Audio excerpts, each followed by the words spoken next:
വീട്ടിൽ ഉമ്മച്ചിക്കും എനിക്കും മോക്കും നല്ല പനിയൊക്കെ ഉള്ള ഒരു ദിവസമായിരുന്നേ. അപ്പോൾ ദേ ഉമ്മ അവിടെ ഇരുന്ന് ആവിയൊക്കെ കൊള്ളുന്നുണ്ട്. ഞാൻ വെള്ളം അടുപ്പിലേക്ക് ഇട്ടിട്ടുണ്ടായിരുന്നു കേട്ടോ, ചോറ് വെക്കാൻ വേണ്ടിയിട്ടുള്ളത്. അപ്പോൾ വെള്ളമൊക്കെ ഒന്ന് ചൂടായി കിടപ്പുണ്ടായിരുന്നു. അതിലേക്ക് അരിയൊക്കെ കഴുകി ഇട്ട് കൊടുത്തിട്ടുണ്ട്.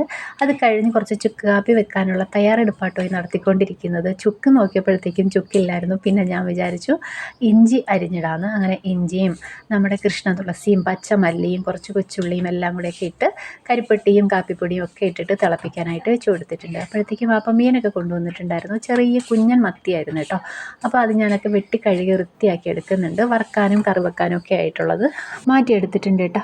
മീൻ കറിക്കുള്ള അരപ്പൊക്കെ റെഡിയാക്കിയിട്ട് മീൻകറി അടുപ്പിലോട്ടാക്കി കൊടുത്തിട്ടുണ്ട് കേട്ടോ. മസാലയൊക്കെ തേച്ച മീനൊക്കെ ഒന്ന് പൊരിക്കാനായിട്ടിട്ടു. ഇതിനിടയ്ക്ക് അനിയത്തി ക്യാബേജ്, ക്യാരറ്റ്, ബീൻസ് ഇതൊക്കെ ഒന്ന് മിക്സഡ് ആയിട്ടുള്ളൊരു തോരന് വേണ്ടിയിട്ടുള്ള പച്ചക്കറിയൊക്കെ അരിഞ്ഞ് വന്നിട്ടുണ്ടായിരുന്നു. അപ്പോഴത്തേക്കും നമ്മുടെ മീൻകറി തിളച്ചപ്പോഴത്തേക്കും താളിച്ചൊഴിച്ചിട്ടുണ്ട്. നമ്മളെ ക്യാബേജൊക്കെ വെച്ചിട്ടുള്ള തോരന് റെഡിയാക്കിയിട്ടുണ്ട്. ഇഷ്ടപ്പെട്ട സബ്സ്ക്രൈബ് ചെയ്യാനും ലൈക്ക് ചെയ്യാനും മറക്കരുത് കേട്ടോ.